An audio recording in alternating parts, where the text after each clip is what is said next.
Howdy folks, here again with another grand old episode of GameScan. Today's episode, The Incredible Baron. The Incredible Baron is quite the charming game.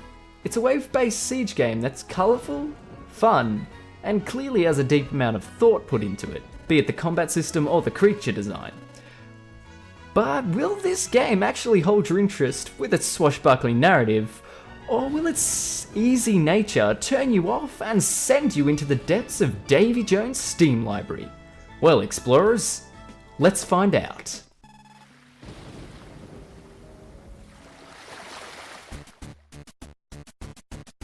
You play as part of the expedition team comprising of 3 people. Baron Buffon Hildegard, your portly star of the game with an ego more inflated than a hot air balloon. Your sidekick Smartly, who is the brains behind the team, creating rooms, devices and new minions for your battles. Whilst lastly we have Lady Nora. She's the pink one, I guess. She don't do much. The expedition, after a mysterious malfunction of the ship, finds themselves stranded on a hostile unknown island with only their wits and buckets about them. They are trying to catalogue new and interesting species, whilst also trying to outmaneuver the dastardly actions of Baron's doppelganger nemesis, Norab, and his army of black-skinned buckets.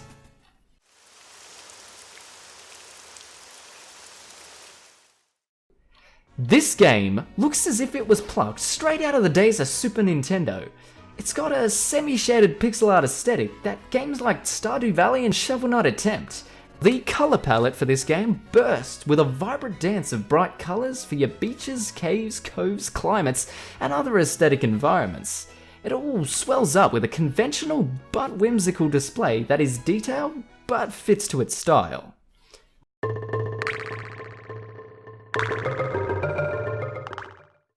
Now, I can't really fit this game into any real category, which props to the devs for thinking originally. The combat and main gameplay feature to Incredible Baron is the wave-based to and fro between your allied creatures and the enemies. It's all about flooding the opponent with a barrage of your own minions till they eventually overwhelm the enemy forces and destroy their base.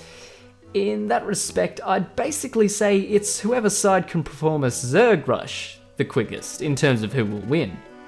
Thankfully, the devs throw a few wrenches into the works by making things interesting. Each match, you're able to foresee what colour the enemy forces will be. This allows you to cherry pick up an A-team of creatures who say are more tougher against blue, but are more susceptible to black or white. As well, in certain levels you find relics which greatly overpower what your moveset can be, and basically make matches a cakewalk, which is actually a large problem I found with a lot of these levels. Once you know what you're doing, it's quite easy just to steamroll over things. This would have made the game boring, if not for the funny and endearing cutscenes between battles. They're definitely a nice bit of respite to look forward to after a harrowing campaign. So on that, I'd like to thank the devs on the writing, because it is actually pretty good.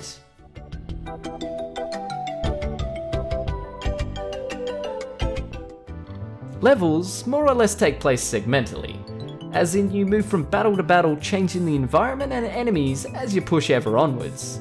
Your only real downtime being the quest screen amidst combat, where you can strategize your next moves and look over your creature catalogue. Each level, at least at the beginning of the game, adds a new amount of challenge, or a new way to approach the enemy that stops the level from becoming repetitive, and makes you kind of think how you're going to approach it.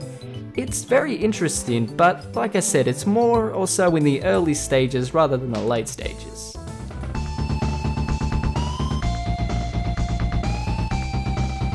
The Incredible Baron is a grand old time, and for only $5, it's a great little game, bursting with interesting creatures, colourful characters, and just a great story to tell.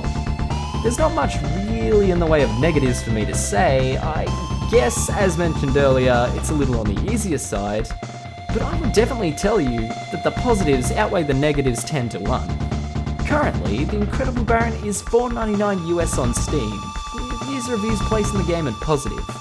For personal recommendations, I'd ask you to check out Plants vs. Zombies on Xbox and iOS. Well folks, don't forget to like, comment and subscribe, and if you like the new editing style I'm going for, please leave a comment, whether good or bad. Till next time, I'm Video James, signing out.